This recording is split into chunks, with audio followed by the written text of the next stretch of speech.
I want to thank you all for coming out to the Republican Congressional District 5 debates. Before we begin, I first want to thank our friends from all the East Valley Chambers who have unified for this debate. I want to thank Mesa, Gilbert, Queen Creek, Chandler for all joining together for this great event this evening. And I also want to acknowledge the East Valley Partnership for their participation, and thank the great folks at the East Valley Institute of Technology, where you are currently seated, providing the venue for this evening. So we have a couple of folks who want to be congressmen tonight, and I'm very happy to get that started. So I'm going to introduce the candidates. I'm going to have them join me on stage. We're going to talk about the format for tonight, and so let's get rolling. The first person that I want to introduce, and we're going in alphabetical order, is my friend Kirk Adams. Kirk, if you could come out to the stage.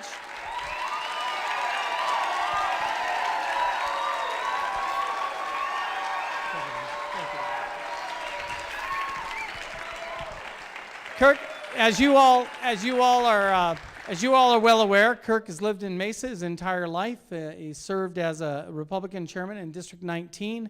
He's a former state representative and, more importantly, former Speaker of the House. A lot of good credentials to be a congressman. So thank you, Kirk, if you'll have your seat. Next, I'd like to invite Matt Salmon to the stage. Matt.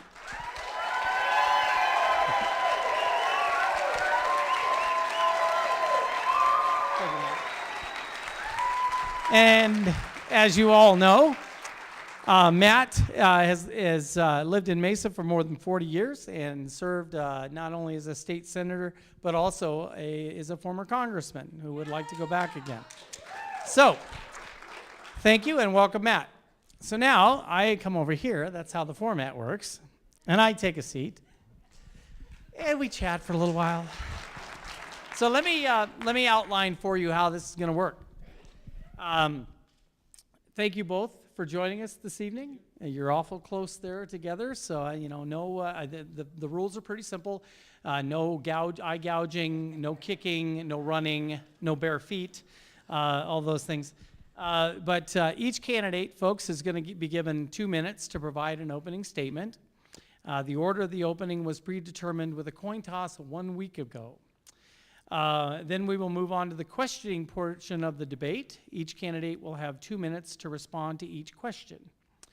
I would like to introduce Jeff Marisola, who's sitting down here at this fancy-looking table.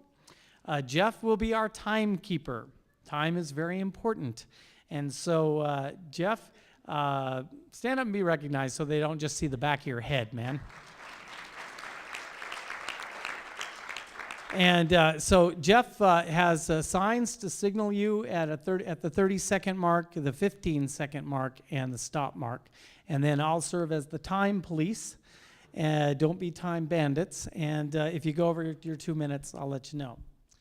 I'd also like to introduce my friend, Ginger Lamb, the publisher of the Arizona Capital Times. Ginger, please stand up. We're fortunate enough to have Ginger asking the questions tonight.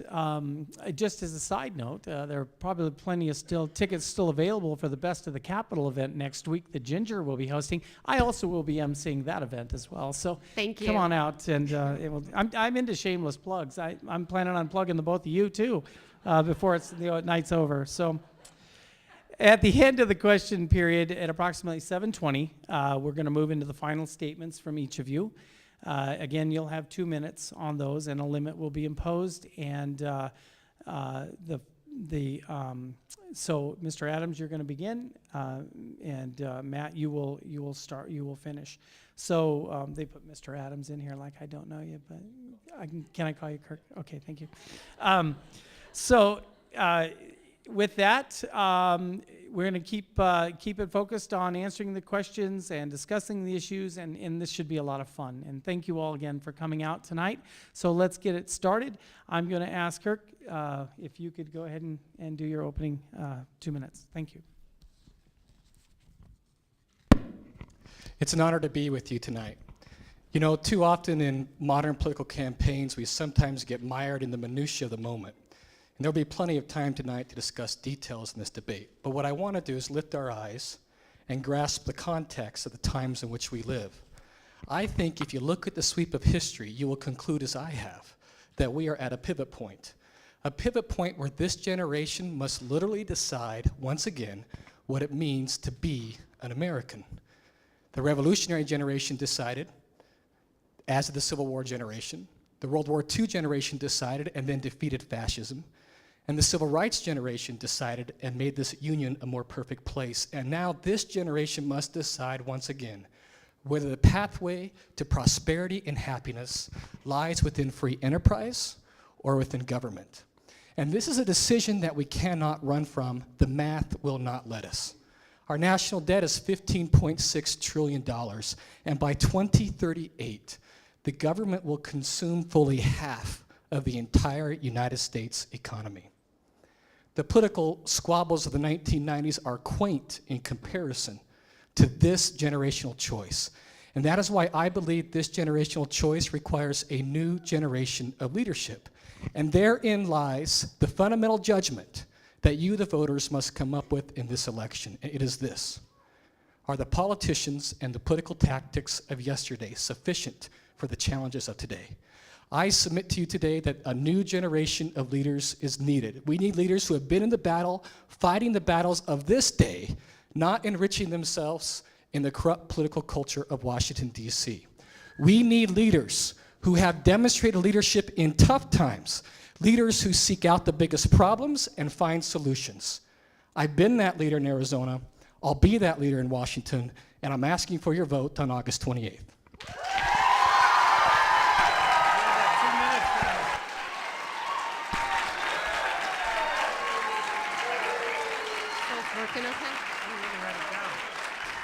Thank you, Kirk. Very nice. Now, Matt, your turn. Thank you very much. First of all, I'd like to, can you hear me okay? How's that? Can you hear me now? First of all, I'd like to thank the East Valley Chambers of Commerce for hosting this event tonight. I believe that the most important thing that we face as a nation is to get our country's budget balanced as quickly as possible. I look out over the crowd and I look at the business leaders that are here tonight. Many of you have been asked for a job. I'm here tonight to apply for a job for the congressman from the 5th Congressional District, and I take this very, very seriously. I never imagined when I kept my term limit pledge and left after 6 years that I'd ever be applying for this job again. But I also never imagined that our government would turn a $250 billion surplus that was there when I left into a $16 trillion debt. And so I'm frightened. I'm very frightened.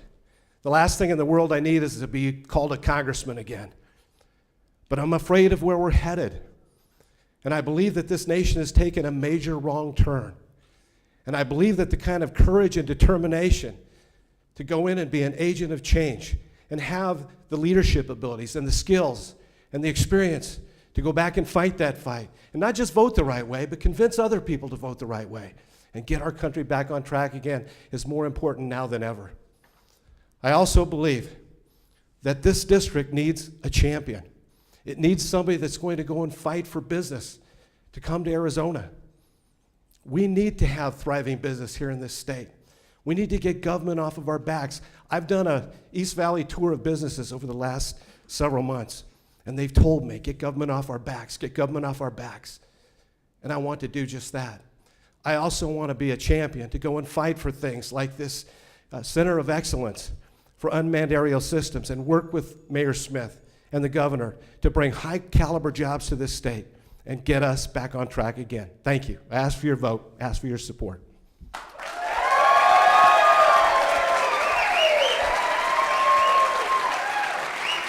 Thank you, Matt.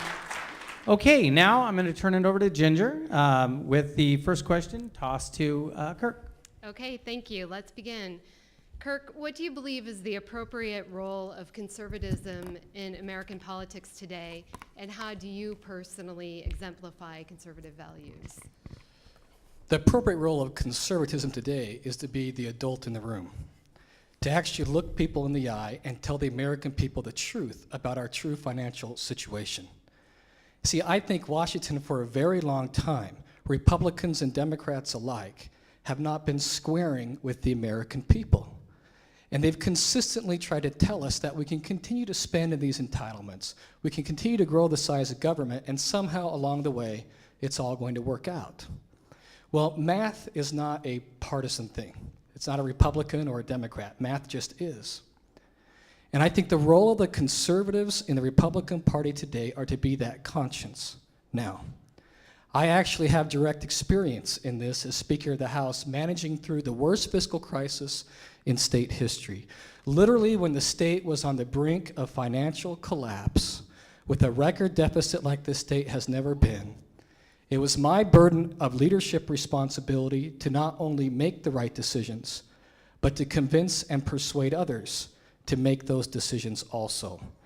That's the kind of perseverance and leadership that I think is desperately missing in Washington, D.C.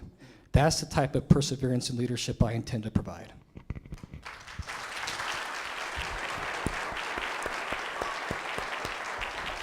Thank you. Matt? Thank you, Ginger. I appreciate that question. I believe the proper role of conservatism is to get back to the Constitution. I truly believe if we actually adopted only constitutional principles, this budget would be balanced in a nanosecond. But I also believe in the concept of a free enterprise system, unfettered by government. We have been creeping toward European socialism, not just for the last decade, and Republicans and Democrats have both contributed to the problem. When I was in Congress before, we started with about a $300 billion deficit. It was very daunting. The budget hadn't been balanced in over 40 years. And there was a group of us that even defied our own party leaders. We stood up to them. We fought against even our own party leaders and the committee chairman that wanted to go through and do the pork barrel spending and the same old tired problems of kicking the can down the road, being Democrat light. And the proper role of conservatism is not just to be some party hack, but to fight for American principles of freedom, entrepreneurship, get government off the backs of businesses. Like when I was in Artesia, New Mexico a couple months ago. We have more than enough oil for the next 100 years, but we've got to get regulation off of businesses. I believe that, like John F. Kennedy back in the 60s, who said we're going to land a man on the moon within 10 years, if we said we're going to be energy independent in 10 years, we would, and that ought to be our priority. So I believe that being a true conservative is to get government off the backs of all of our businesses, get government off the backs of good people, and to get the private sector working again. Also, I agree with Kirk, I think the most daunting, most important job that we have is to balance the budget as quickly as possible. That's going to require some very, very tough decisions and saying no to people. That's why when I was in Congress before, I was ranked in the top 5 people by the Citizens Against Government Waste. It's going to take a very, very tough person that's going to be able to go back and turn back the tide. Thank you.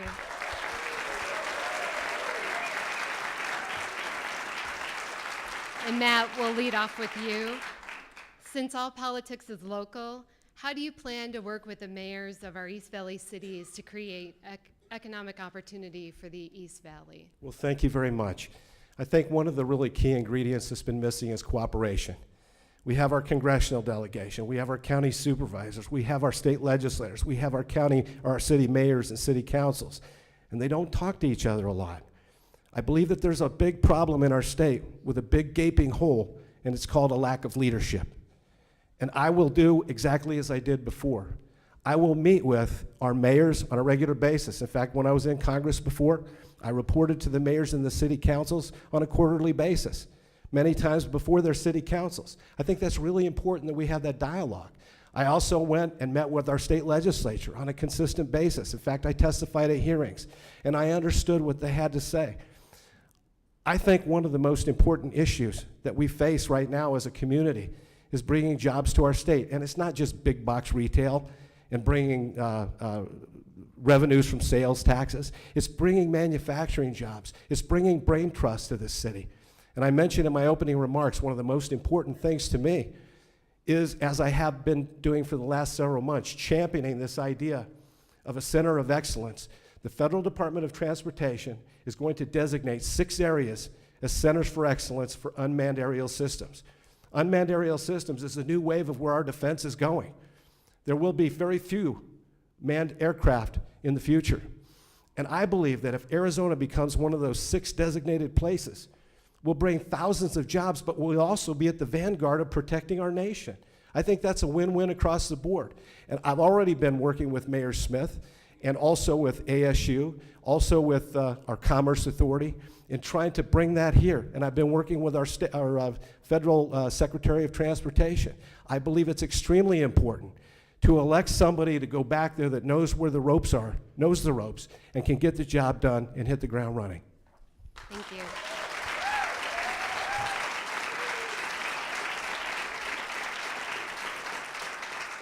Kirk. You know, debates are opportunities for us to draw comparisons. And I have to answer the previous question first as well. Matt, when you were in Congress, they actually increased spending by 22% for the period of time which you were in Congress. And the balanced budget was a bill that you did not even vote for. That stands in stark contrast for the nearly 30% reduction in state spending we did here in the state of Arizona. And as Speaker of the House, my job to craft, negotiate, and pass that bill. Now, to your specific question, I think the key ingredient that we need with a congressman in this district is one of engagement. You know what? You don't always have to pass a bill to help your community. Sometimes you simply have to show interest and be engaged and show up at the meetings and meet with the mayors and the city council members and understand that you have a role that is not necessarily a formal role, but a role nonetheless to promote your community and to advocate for that. I've done that as a representative of the State House here in Mesa. I've engaged with my local community leaders, and I've reached out to local businesses. In fact, a few years ago, when Boeing was having trouble with the city of Mesa, they called me in desperation, as Mesa was planning on implementing some changes to the general plan that threatened the flight paths for the Apache helicopter. And as a young freshman legislator, I engaged, and I convened a meeting. And the power to convene a meeting as a member of Congress or as a member of the state legislature to get people together to talk through problems worked in this situation, and all parties left happy, and the Apache helicopter system was saved. That's the kind of personal, direct engagement, and as a small business owner, a real small business owner who signs the front of the check, I understand very well the needs of the business in this district.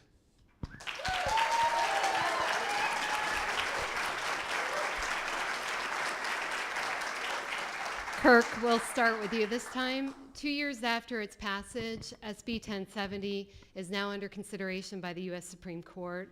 What do you think is the next step in addressing our immigration issues, and how do you balance the need for a local labor force, the requirement to provide educational, healthcare, and other services to illegal immigrants, and the negative publicity that immigration enforcement can engender?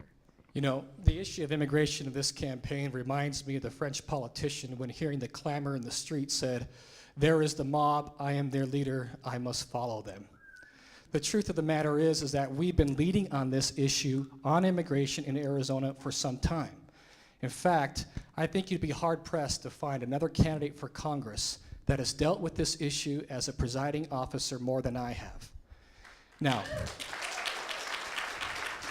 I believe that the core provisions of SB 1070 will be upheld by the United States Supreme Court, and I think that's important because local law enforcement should have concurrent jurisdiction to enforce immigration laws. But beyond that, there are 3 specific things that we must do, and we must do today. Number 1, secure the border. It's not rocket science. We've done it in the San Diego sector and the Yuma sector. We know how to do it. It's just a lack of will. 2, we have to reform the visa system. 40% of those who are here illegally came legally and overstayed on their visas. And 3, we must fix the legal entry system. And this is a point where my opponent and I have a difference. In the last debate before the Tea Party, he said he did not feel that the legal immigration system needed any change, that we just simply needed to enforce the law. He's right. We need to enforce the law. But we have a legal immigration system that is not working, it is not functioning, and as a sovereign country, we are incentivizing people to come here illegally because we have not provided a system that works. I think we need to place emphasis on that. We have the right as a country to decide who should come in, where they fit the skill sets that we need. If they have criminal records, they shouldn't be here, and can they provide for themselves and not be a burden upon our society? That is our right as a free and sovereign country, and our immigration system must reflect that.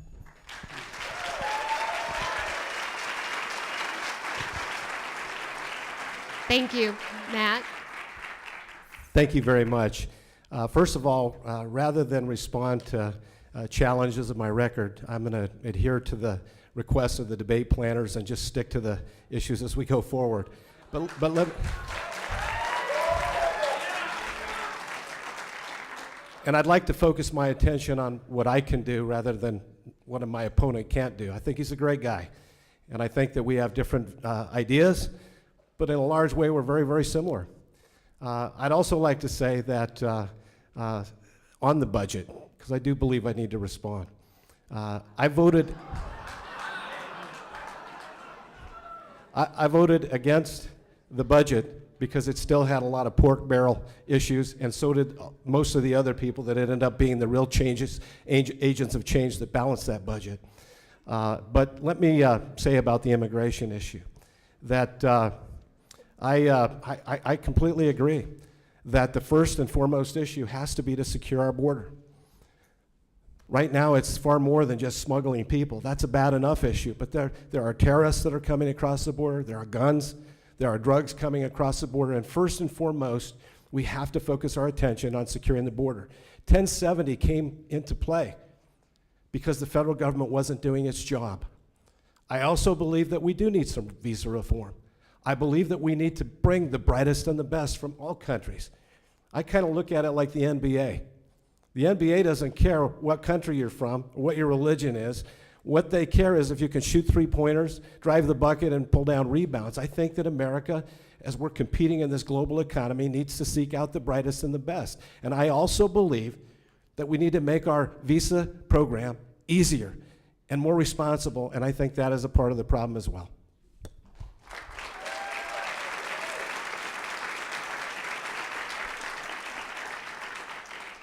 Matt, the U.S. Supreme Court's also considering the viability of the healthcare statute known as Obamacare. What are the positives and negatives of that statute, and do you believe a national healthcare model is necessary? First of all, no, I do not believe that we should go anywhere toward national health care. We beat that back once. Back when I first ran for Congress in '94, Bill Clinton had given the task to his wife Hillary with Ira Magaziner to go forward and try to create a national health care program, a single-payer system. And I believe that is bad. I believe that our health care system, while it has some issues and needs some fixing, is still the best health care system in the world. And I will do everything within my power. My top priority, along with balancing the budget, is to repeal Obamacare as fast as possible.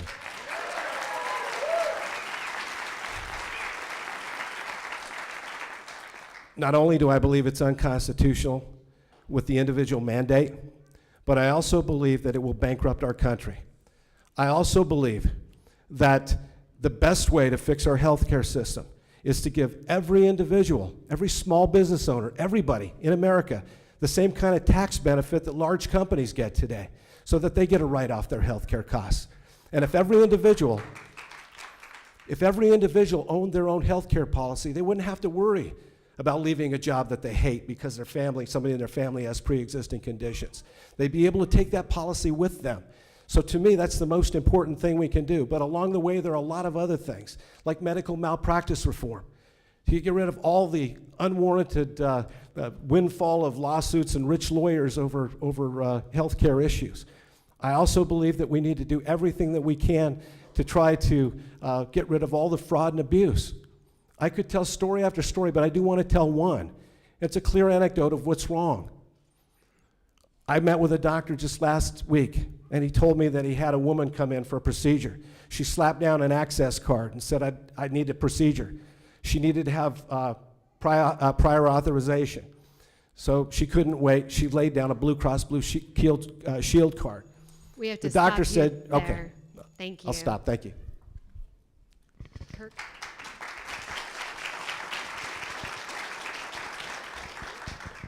You know, you can't claim leadership on the budget if you didn't vote for it. And if you did, you need to take credit for the 22% increase in spending as well. But I want to talk to you about this question about health care. This is the issue of our day. This is the fundamental issue of our day. As a small business owner, this was the issue that got me involved in politics in the first place. As I was seeing 20 and 25% rate increases, struggling each year to continue to provide 100% health insurance for my employees. And I got involved in politics because of that. Now, the president's health care bill must be repealed. Not only because that bill is bad for small businesses and bad for individuals, but it strips our federalist system and makes every state a subsidiary of a nationalized government, and that is not the intent of the United States Constitution.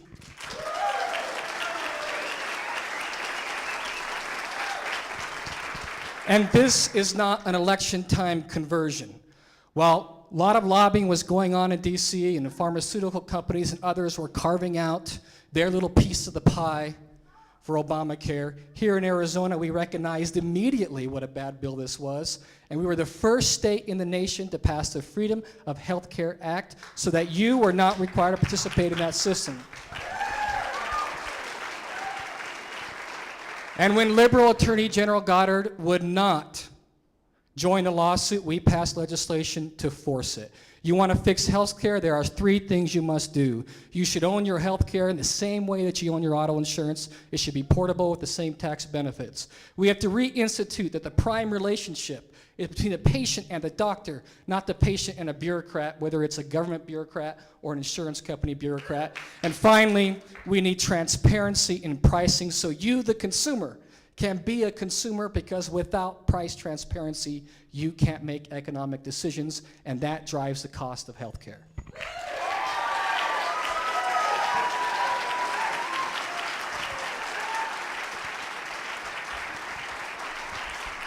Kirk, Social Security is on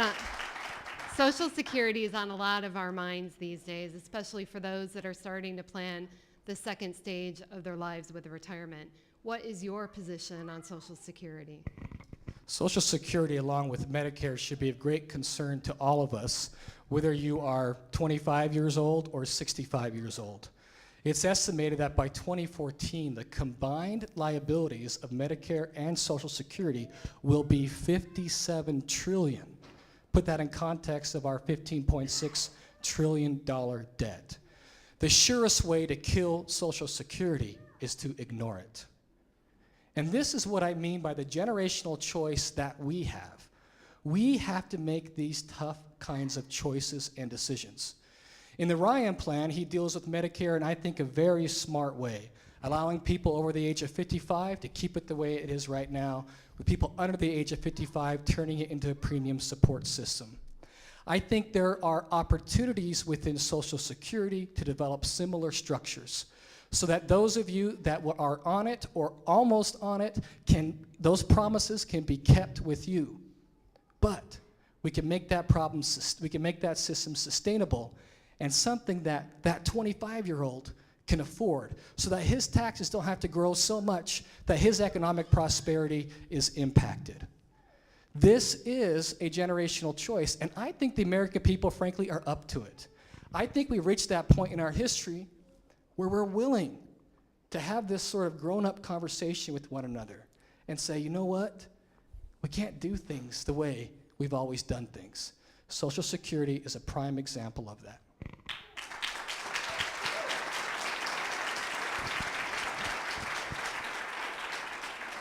Matt?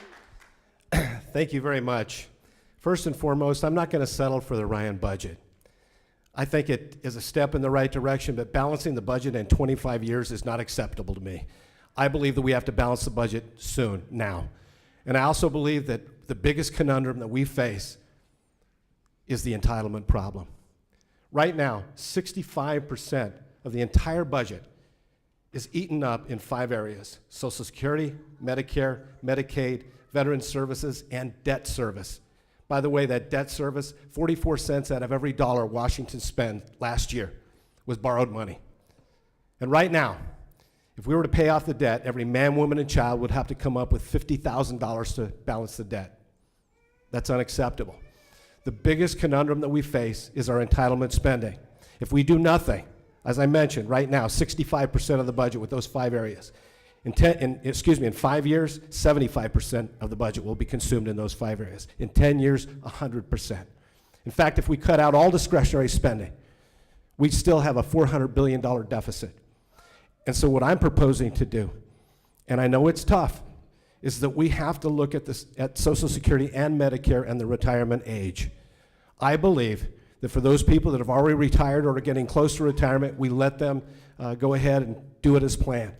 But for people my age, 55 and younger, we need to start adding years to when you're going to retire. When Social Security and Medicare began, the mortality tables showed that people were living to be an age of 63. Now the mortality tables are showing the average age is 78 in this country. I believe that we need to ratchet it down, and by the time you're 30 years old, the retirement age is now 72. We can't keep kicking the can down the road. And yes, there are some good solutions in the Ryan plan, but it doesn't go nearly far enough. And I think that's a clear difference between the candidates here, up here. I'm not just going to accept the Republican plan lock, stock, and barrel. Thank you, Matt.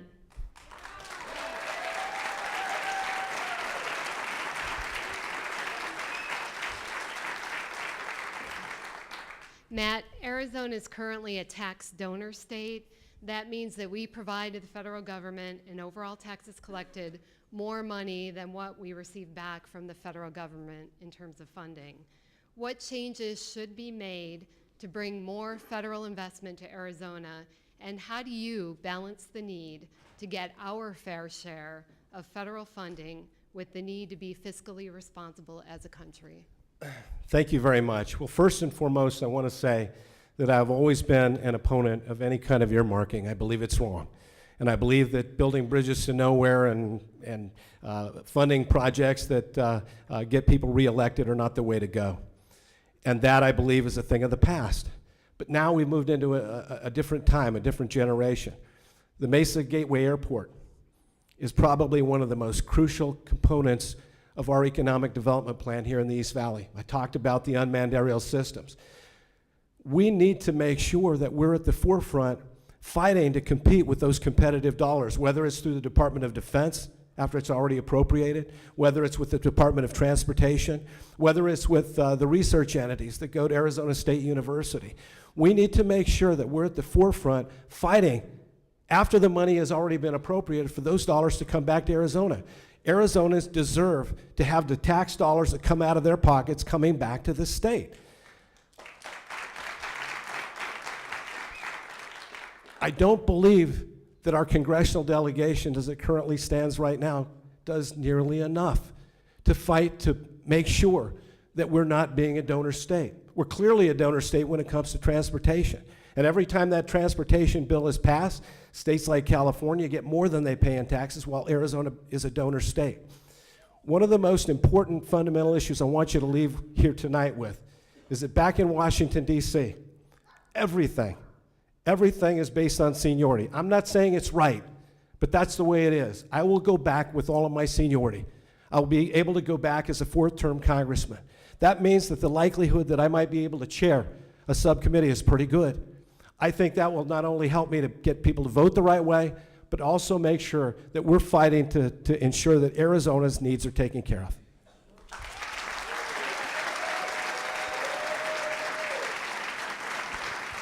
Thank you. Kirk?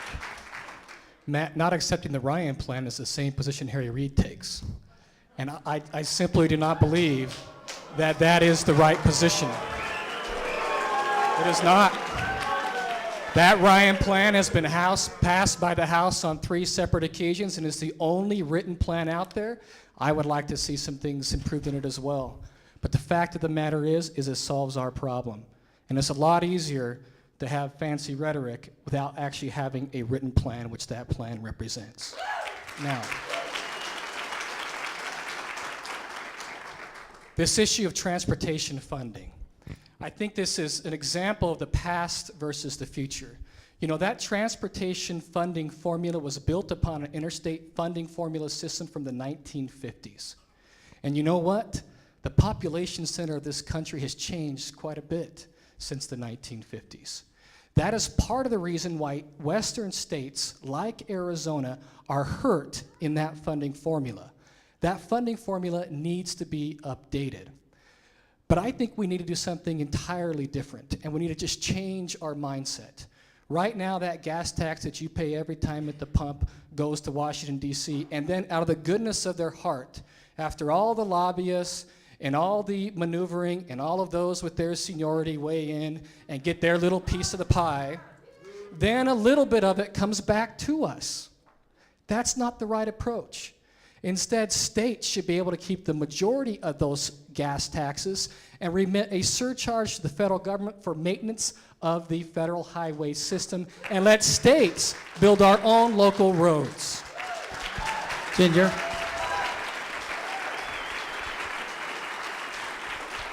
Okay, guys, it's great that you're enthusiastic and everything, but let's not boo and catcall. So applaud if you want. Remember, they only have 2 minutes. So if you interrupt their time, then that's less time that they're going to have. So let's be civil and let's have fun. Thanks. Okay, now we're going to go back to Kirk to start off. How do you propose to balance the federal budget?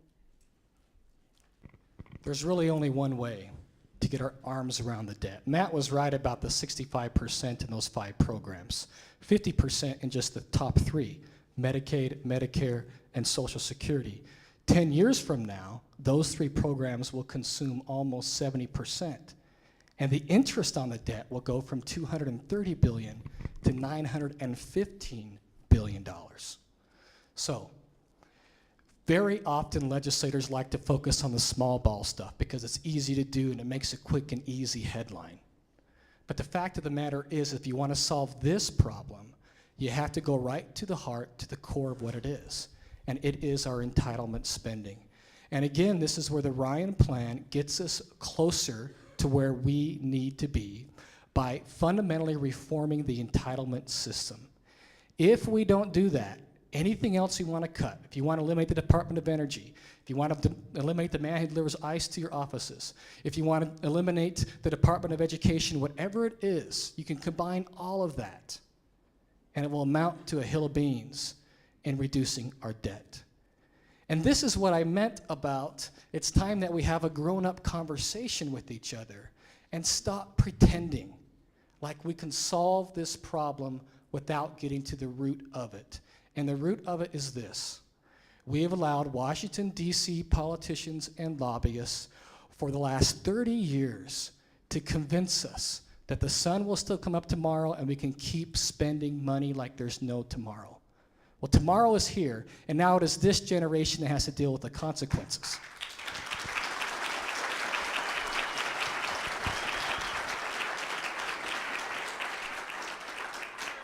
Matt? Well, thank you very much. I'm surprised my opponent hasn't seen some of the alternate plans that are out there. Rand Paul has a wonderful plan that balances in 5 years, not 25. And on the House side, there was a Republican conservative budget, very much like his. It only got 100 and some votes, but it came close. And I don't believe that we should let the good be the enemy of the perfect, or the perfect be the enemy of the good. But I do believe that we can do better. I believe, as Kirk said, that the most important issue that we face as a nation is balancing our entitlements, getting those entitlements back on track again. But I also believe that Congress needs to lead by example.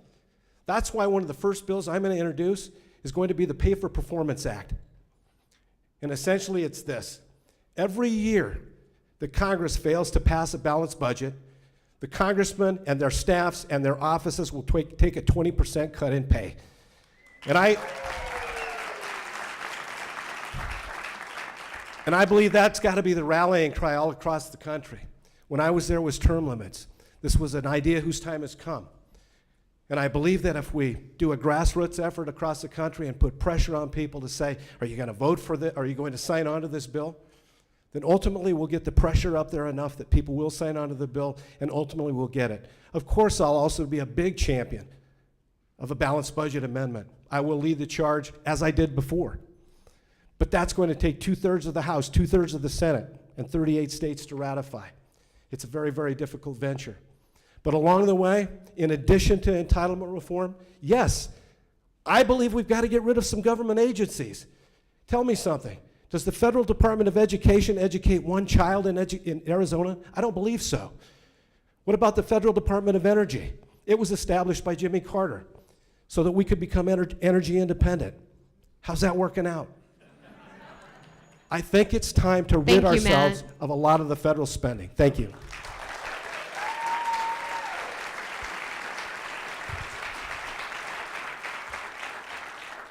Mining is an important industry here in Arizona. We're going to lead off with Matt. However, much of the industry has moved into other countries. What has the impact of federal regulation been on Arizona's mining industry, and how should federal regulations be modified to promote economic growth in Arizona? The mining industry, like so many other industries in this state and this country, have been impaired by an extremist environmental agenda.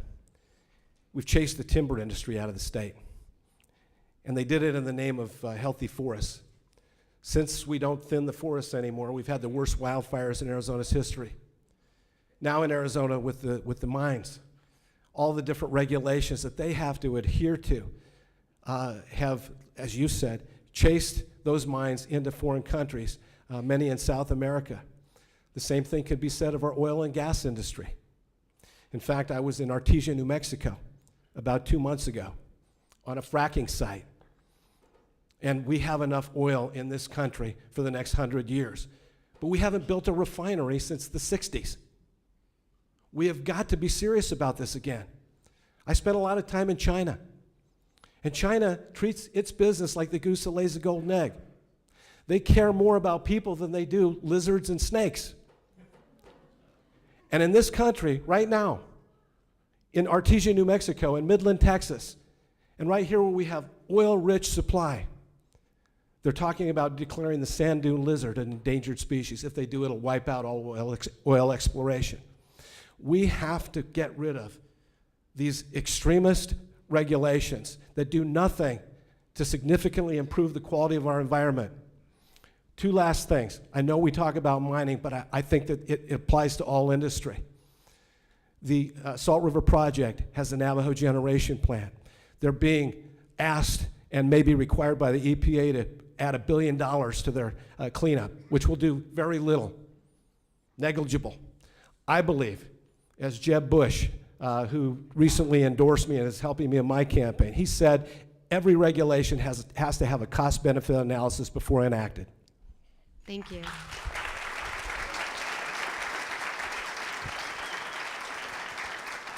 Kirk?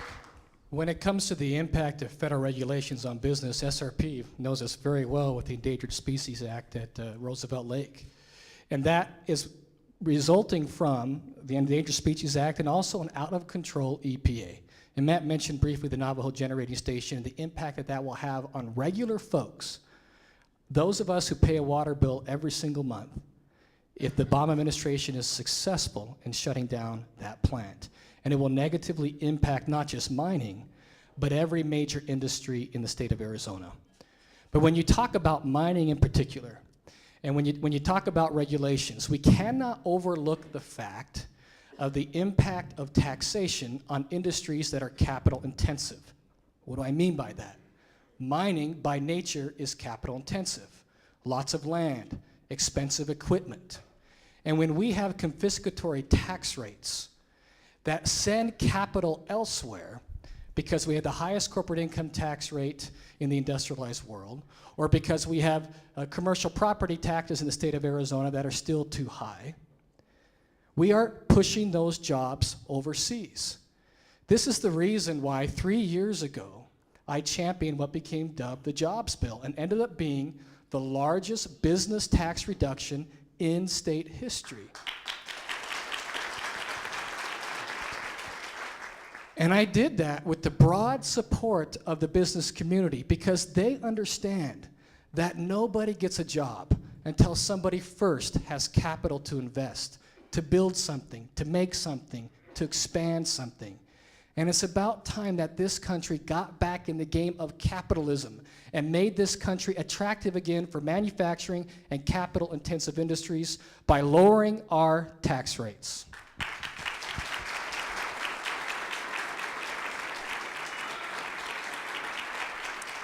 Thank you. Kirk, we're going to start with you. Fire season is upon us once again, and we've already got a number of wildfires that have been burning around the state. What changes should be made to the U.S. Forest Service to protect Arizona's natural resources, and what impact can you have on the policies of the U.S. Forest Service to ensure that they are properly managed and that Arizona's natural resources are properly managed? That's a great question. I'm so glad to hear it asked in this forum, because I don't think it's talked about enough here in the Valley of the Sun. You know, I've spent quite a bit of time talking to Senator John Kyle about this, who's endorsed me in this race, and really has been one of the leading voices in the country for proper forest management. If you go back to the major fire of last season, and you compare the reservation area with the forest land, you will find something really interesting. The forest land, managed by our federal government, was devastated. Yet the land that was managed by the Apaches, where there was thinning that occurred and proper forest management practices, fared much, much better. Now, this is nothing new. We've seen this in the Rodeo Chedeschi fire years ago and other major forest fires that we've had in this state. The fact of the matter is that the environmental regulations pushed by radical environmental groups that have killed the timber industry in this state are hurting our forests and our way of life in the mountains. And why that is relevant to people of District 5? It's relevant because those mountains and those trees and that Mogollon Rim is part of our watershed. The quantity and the quality of our water depends upon the health of the forests up on the rim. Each one of us have a vested interest in this. And I think what I would like to see is more cooperation from the Forest Service in working with private sector individuals to go in and strategically thin out those forests. We have a pilot program right now that's happening in the White Mountains. That pilot program is up for renewal. It must be renewed. We have to make a concerted effort, and we once and for all have to tell the environmentalists to go sit down and let us manage our forests.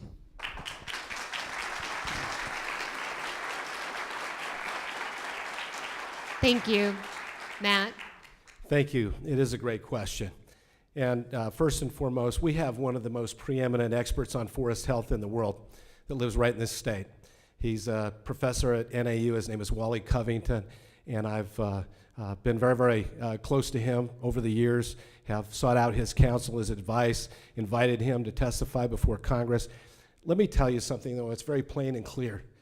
This isn't going to be worked out with just a kind word to a bureaucrat. We're going to have to force them to change. It's going to take legislation. As I mentioned earlier in my comments about environmentalism in the state, extremist environmentalism, it's impacting our lives everywhere. We've had the two worst wildfires in Arizona's history, at least that I can remember, since we chased the timber industry out of the state. And I believe, as I said before, that we've got to have the timber industry back in Arizona. It's a win-win. Nature thins out the forest one way or another, either with the beetles or with fires or with mankind doing its part. And it was a lot healthier when we had a timber industry. Also, what's going on in Tombstone, Arizona right now? How many of you have been following that? Because of the terrible Wallow fire, a lot of the mudslides have damaged their water delivery system. And the Forest Service is telling them that they can't repair it. If they want to, they have to use horses and shovels. That's crazy. This town is going to dry up and go away if we don't have the guts to stand up to these extremists in this country and fight with everything that we've got to turn our country around. Overregulation is killing this country. Yes, taxation is killing it, but overregulation is killing this country, and that's chasing jobs out of the country, and I'll do everything within my power to roll back these unreasonable regulations.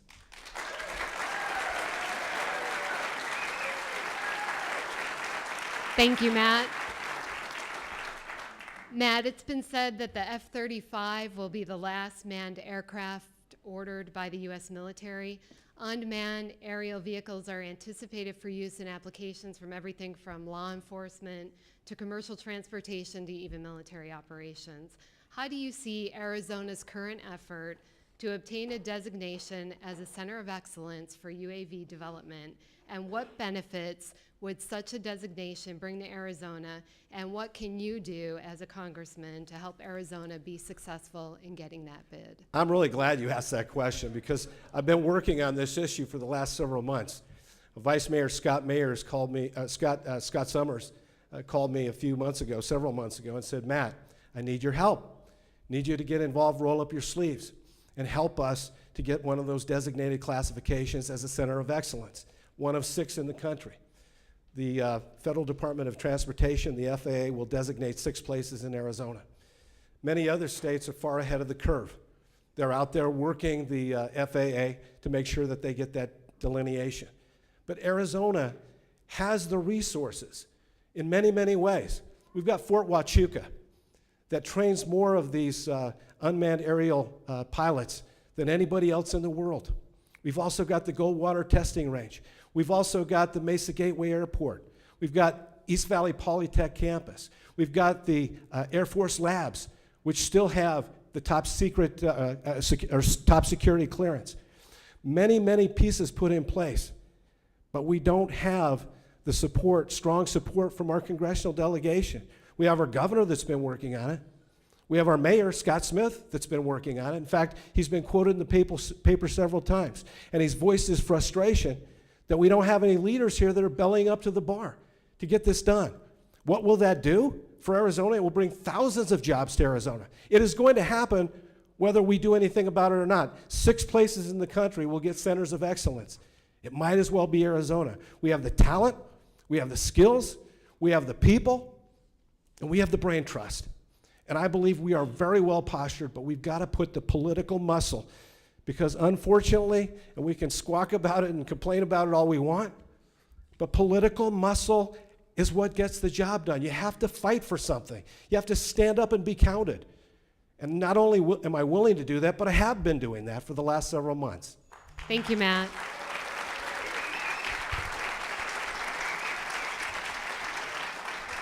Kirk. I'm really glad you asked the question too, because I've actually been working on this issue for several years. I mentioned earlier to you about the problem that we had in Boeing with Boeing a few years ago. Born out of that problem was a desire to figure out how Arizona could be more attractive to the aerospace industry. Aerospace has always been an incredibly important part of our state since at least the 1950s. In fact, we had the 5th largest footprint for the aerospace industry in the country. But the alarming thing is we're losing market share. And after that experience with Boeing, I convened a meeting with Science Foundation Arizona, Dr. Crow at ASU, General Browning, the leaders at Boeing, and several others, and we sat down in Dr. Crow's office. And we discussed this problem with aerospace and what could we do. A meeting that I convened and called. And you know what came out of that meeting was the genesis of the Arizona Aerospace Institute, which has become the predicate for us hopefully receiving this designation that Matt is talking about. Because if we don't fight for our national defense in the aerospace industry here in the state of Arizona, we will literally lose hundreds of millions of dollars of economic impact in our state each and every year. That's why I've been to the Boeing plant. That's why I've been down to Raytheon and discussed these issues with Raytheon. And that's why I served in an advisory capacity to the board for the Aerospace Institute. Because we need in Arizona to focus on these core industries along with our small employers. These core industries that are like having a Super Bowl every single year in terms of their economic impact. That's the kind of engagement that I was referring to yesterday or earlier. That's the kind of engagement that I will provide as your next congressman.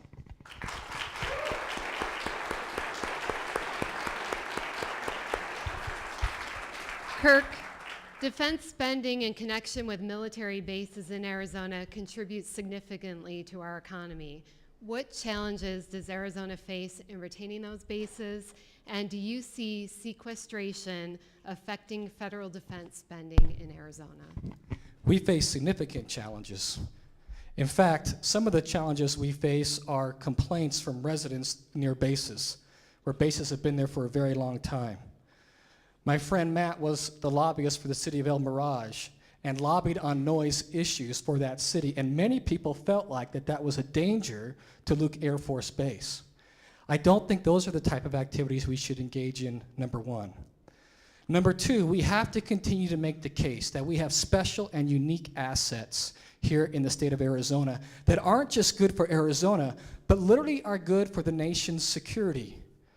The Goldwater Range, for example. There's no other place in the world where our pilots can train like they can at the Goldwater Range.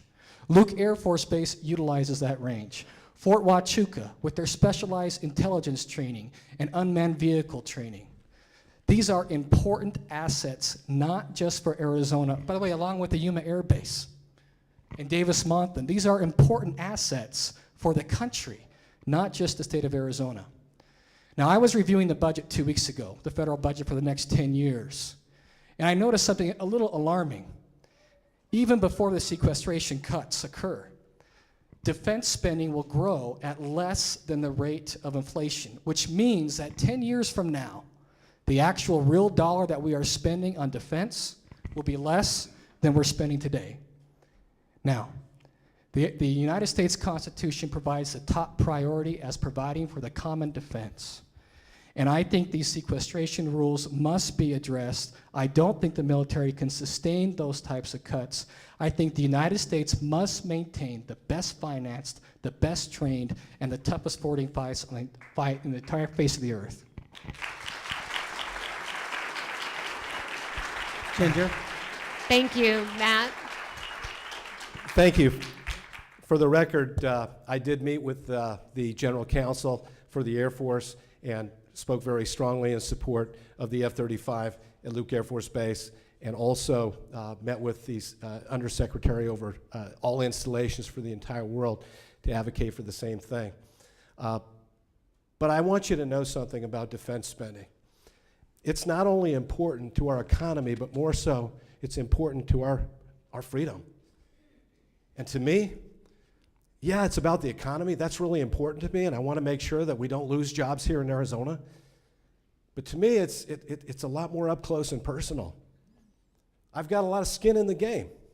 You see, my son-in-law is right now a captain in the Army. He's the father of my 3 grandchildren. My nephew is a graduate of West Point. And then he went through the Army Rangers, one of the most difficult training regimens known in the entire military. And then he served a tour in Afghanistan and fought for our freedom. So when I think about our military policy, this is more than just an economic decision for me. This is about our freedom. This is about making sure when our young people go into harm's way, they go there to win. And they go there with the full backing and support of every one of their leaders so that they come home alive. I also want you to know that the sequestration idea is crazy. I know it was there put in place so that the so-called super committee, which was a super bust, would do its job and end up balancing the budget.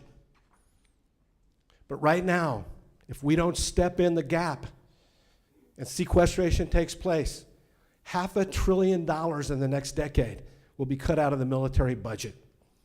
It is not a safer world today.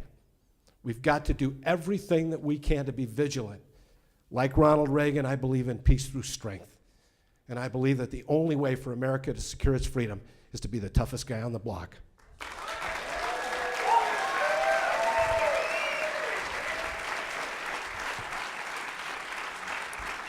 Thank you, Matt. Well, I have a lot of other really good questions here, so if you want to stick around later, I'd be happy to ask them and get your response. You can email them to us. But the one final question I do want to ask you, it's something when I was a reporter I always like to ask people. What is one thing that you could share with us tonight that we may not know about you, and what makes you tick? And for that one, we're going to lead off with Matt.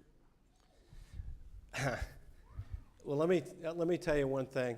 It is a story about somebody that I love very, very much. It's about my father. Tom Brokaw talked about my father's generation as the greatest generation. I think he did so rightly. These were the people that left their families, their homes, and they went and they fought for our freedoms. My dad fought proudly in New Guinea to protect my freedoms and my family's freedoms. When he came home, he met my mom. My mom had been in a very, very difficult marriage, an abusive marriage. And she left that marriage to save her children's lives. My father met her, young single mother with 3 children, and he married her. He adopted my 3 older siblings. I didn't even find out they were adopted till I was 18 years old, because my father never wanted us in a fit of anger to say, well, you're not my real brother, you're not my real sister. So we were raised as one family.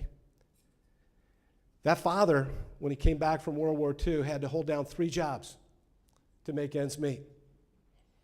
I remember my mom telling us a story about how he was working on a jackhammer.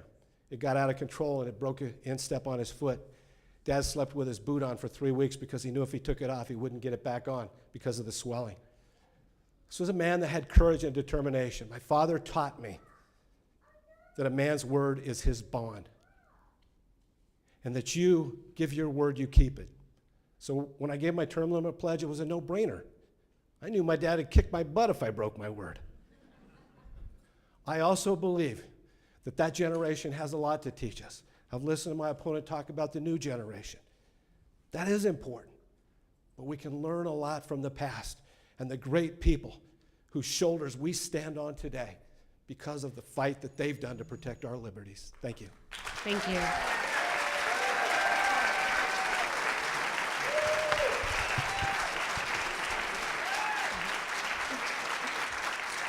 Kirk. A couple things you may not know about me. I speak Tongan and I love Johnny Cash songs. A couple other things you may not know about me. Janae and I have 6 children. We're raising 5. Our 5th child passed away 6 years ago, and I named him, as a father, I took the reins on this one. I named him after President John Adams. He was our little John boy. John passed away in an accident at our home and has become an inspiration to us and our family.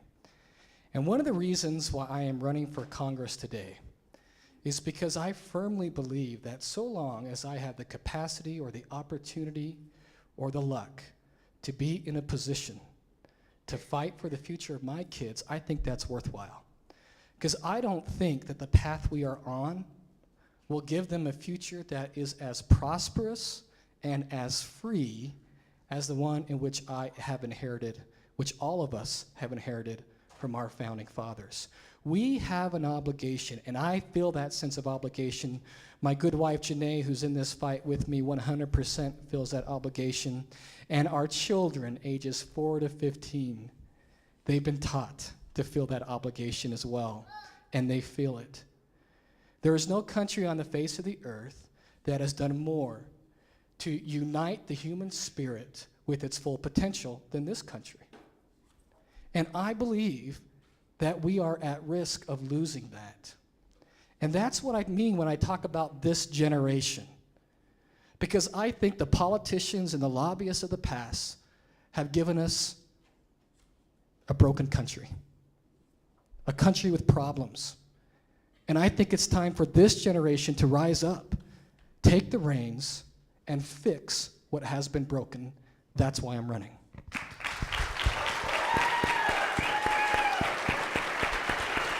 Thank you. Thank you. Thank you very much, both of you. Outstanding job. We're going to move on to our closing comments. I just want to take this opportunity to thank Ginger for what a great job she did. Give her a hand.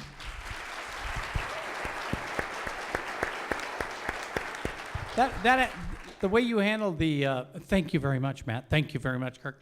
I thought you did a great job with time control. I didn't really even have to do anything. That was wonderful. And speaking of time control, Jeff, thank you very much for the great job you did on the clock. Give him a hand, everybody. Okay, so now we'll begin our closing statements. Remember, you're still on the clock.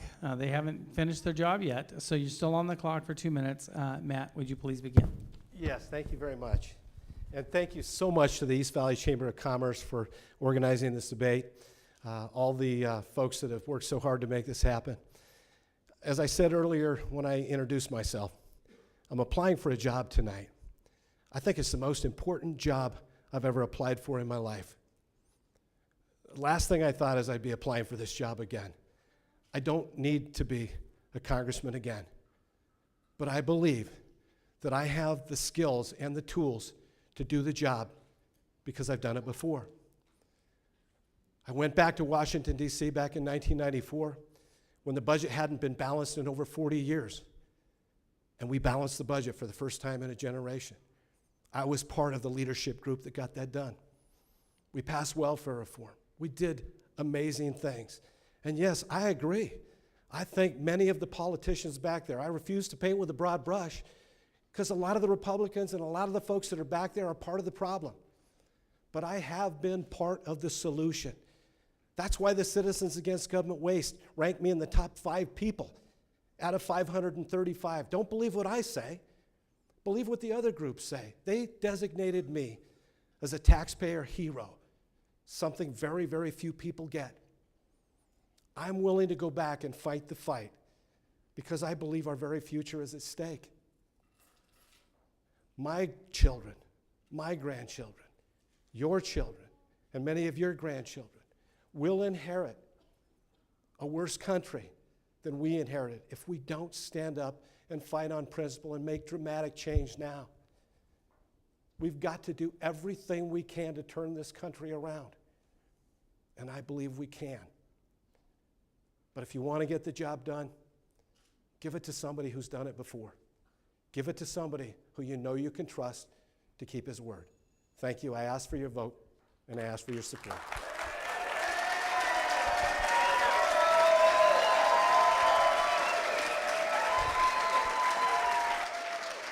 Okay. Kirk, you're up. Thank you again to the Chambers for organizing this and for all of you, yes, even you in the Salmon shirts, for being here tonight. A vigorous debate is important for our democracy. You know, I sometimes feel like the predicate of Matt's campaign is sort of like the Bruce Springsteen song, Glory Days. The glory days of when I was in Congress. But upon closer examination, you will find a different kind of record. Not a record of actually exercising leadership to balance the budget, because he didn't even vote for it, didn't serve on any applicable committees, and had no leadership position. Not a record of actually reducing spending, because spending actually increased by 22% during 1994 to 2000. That's a significant amount, and that stands in stark contrast to the route that we have taken here in the state of Arizona. And it reminds me of the quote from Albert Einstein when he said that the significant problems we have today will not be solved by the same level of thinking that created those problems. That's exactly where we're at this point in this country. If we aim to tackle these problems, if we aim to finally once and for all reform our entitlements, to bring balance to our budget, to reduce the debt, to reduce taxation and start creating jobs in this country once again, to change the corrupt culture of Washington, D.C., the revolving door from Congress to lobbyists and so forth. If we aim to do that, you will not get there. You will not achieve that if you keep going back to the past. The answer is in the future with the new generation of leadership that has been fighting the battles of this day, a generation that's proven. I've been that leader in Arizona. I can be that leader in Washington because it matters that much to each of us. This is our time to fix it. I'm asking for your vote on August 28th. Thank you so much for being here.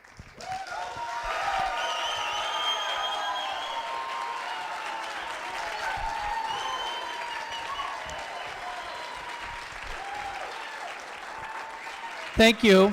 Thank you all. Thank you, guys. That was fantastic. Let's give them both a big round of applause.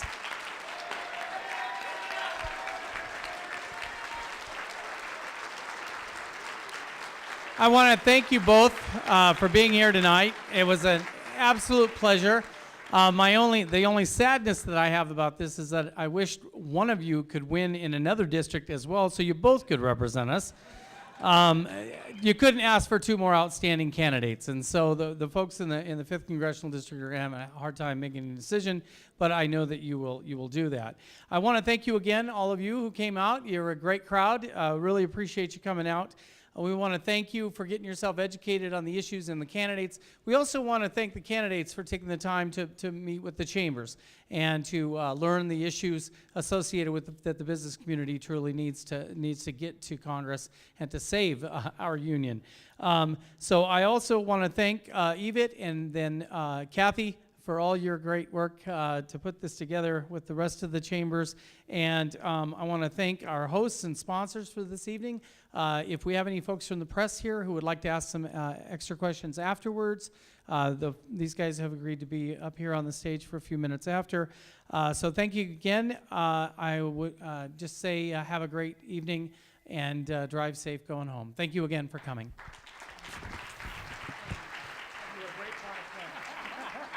Thank you both. Thank you both.